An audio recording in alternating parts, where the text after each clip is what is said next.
आप सबका बहुत बहुत आभार और धन्यवाद।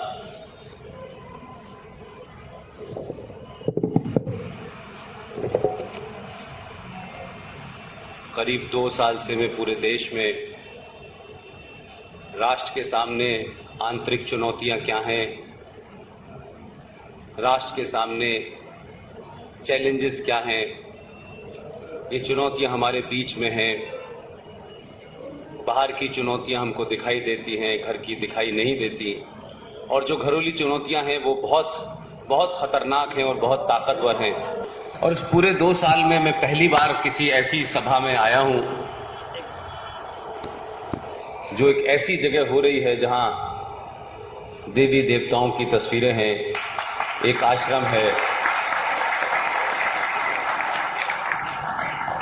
और जो भी कुछ मुझे बताया गया है आप सबके बारे में कि आप लोगों को राष्ट्रवाद मुझे नहीं समझाना है, हिंदुत्व के बारे में नहीं बताना है, कुछ और बातों को बताना है जिसके बारे में मैं लगातार पूरे देश में समझाने की कोशिश कर रहा हूं। तो अभी वीरेंद्र भाई ने कहा कि 23 मई के लिए मैं लगातार देश में कहता रहा कि पहले 23 मई निकल जाए फिर उसके बाद तय करेंगे।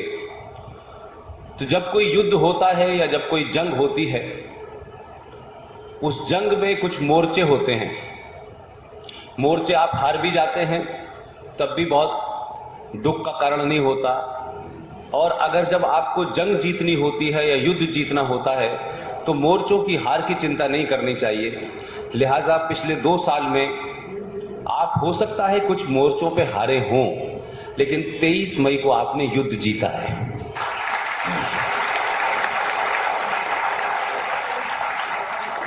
लिहाजा जब आप युद्ध जीत लेते हैं तो ये वो समय होता है कि हमें ये ध्यान रखना चाहिए कि वो कौन से कारण थे कि 700 साल पहले हम, जब पूरी दुनिया को हम ज्ञान देते थे और पूरी दुनिया हमारे पीछे चलती थी, क्या वो कमियां थी हमारे अंदर जिन कारणों से दुनिया के सबसे बौने लोगों ने, दुनिया के सबसे छोटे लोगों ने, दुनिया के सबसे कायर लोगों ने 700 साल तक आपको गुलाम बना के रखा।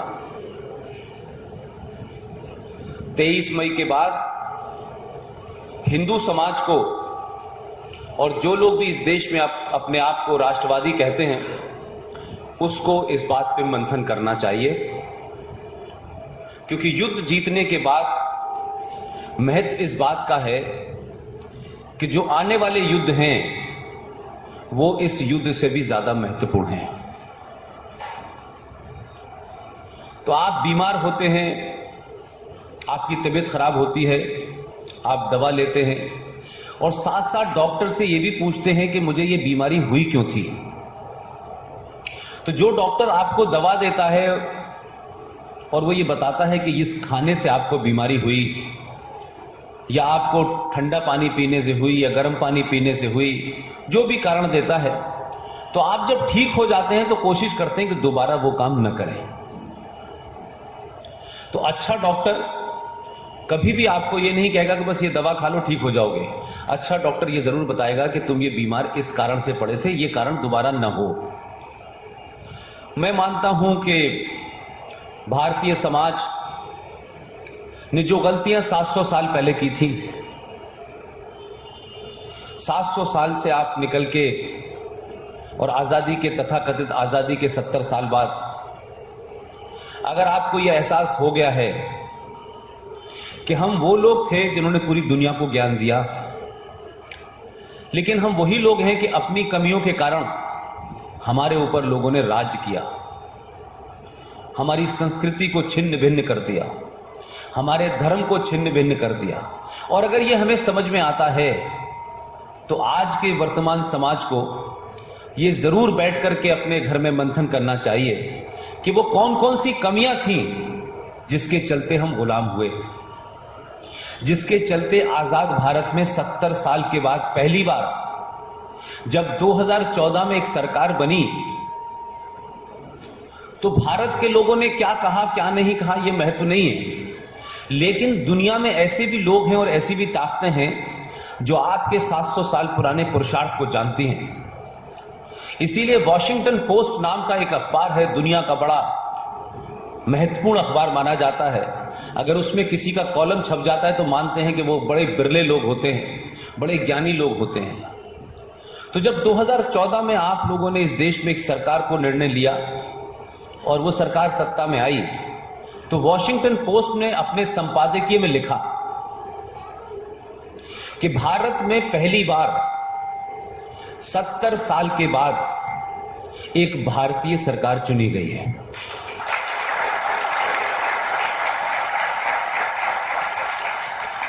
तो महत्वपूर्ण बात यह है कि आपका 2014 का निर्णय, उस पे वो ताकतें जो आज से कई सौ साल पहले आपके ऊपर राज्य करती थी, उनको इस बात का एहसास है कि 2014 में कोई सरकार नहीं बनी है, कोई सरकार की शक्ल नहीं बदली है। 2014 में इस देश के समाज की मानसिकता बदली है। यह सबसे बड़ी बात है और इसी बात से पूरी दुनिया के जो आपके दुश्मन हैं, जो आपको आगे बढ़ता नहीं देखना चाहते, वो आपको लगातार ये कोशिश कर रहे हैं कि कहीं आप अपनी 5000 साल पुरानी सभ्यता संस्कृति को कहीं दोबारा से पहचान न लें। अगर आपने उसे पहचान लिया, उसकी ताकत को समझ लिया और उसके माध्यम से आपके अंदर पुरुषार्थ की जागृति हो गई, तो फिर जिन लोगों ने राज किया है वो इस हिंदुस्तान से बाहर होने वाले हैं। लिहाजा लगातार कोशिश चल रही है, एक के बाद एक कोशिश चल रही है। पहले 70 साल पहले इस देश को कहा गया कि यह देश आजाद हुआ है। मैं अपने कई भाषण में ये कहता रहा हूं कि भारत के अंदर कोई ऑफिशियल डॉक्यूमेंट नहीं है जिसमें यह कहा गया हो कि 15 अगस्त 1947 को भारत आजाद हुआ है।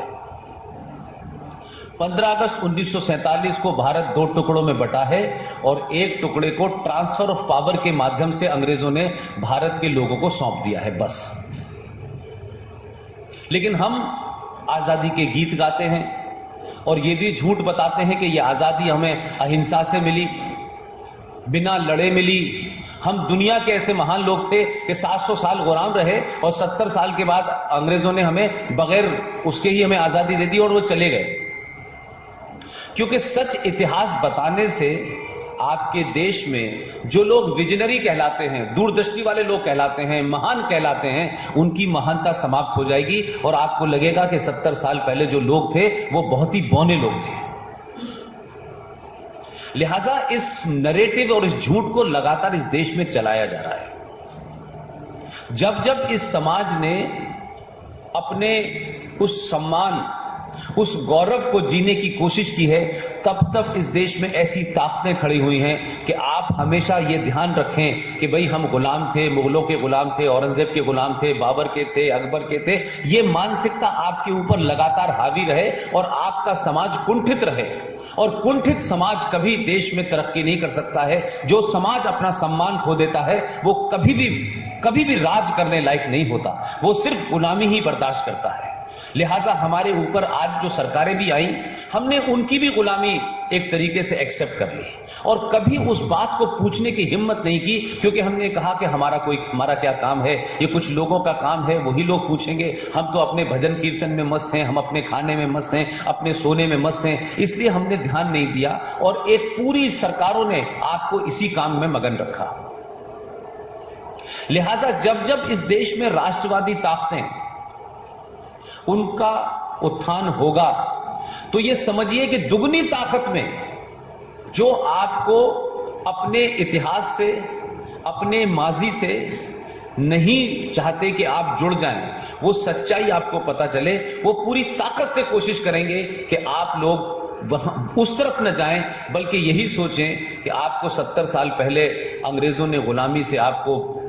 आजादी दी और ये भारत जो देश था 1947 में बना। 1947 से पहले भारत नहीं था, छोटे छोटे टुकड़ों में था। तो आपको गलत इतिहास पढ़ाया जाएगा, इस संविधान में गलत गलत चीजें भर के वो समझाई जाएंगी। बड़े बड़े ऐसे लोगों को जो बड़े लोग नहीं थे उन्हें बड़ा बताया जाएगा, जो बड़े थे उन्हें दफना दिया जाएगा, उनके बारे में बात नहीं की जाएगी। तो ये चलेगा। तो ये मानिए कि 2014 और 2019 के बाद से ये ताकतें बड़ी ताकत के साथ सर उठाएंगी, लेकिन उस समय के लिए आपको तैयार होना है। आप ये भूल जाइए कि आप कोई 1947 में भारत पैदा हुआ है। भारत की संस्कृति है कई लाखों साल की, लेकिन हम आज के मॉडर्न डेज में 5000 साल जो लिखित का इतिहास है, हम उसको भी अगर थोड़ा सा भी जान लें तो आपको लगेगा कि आपके पूर्वज कौन थे।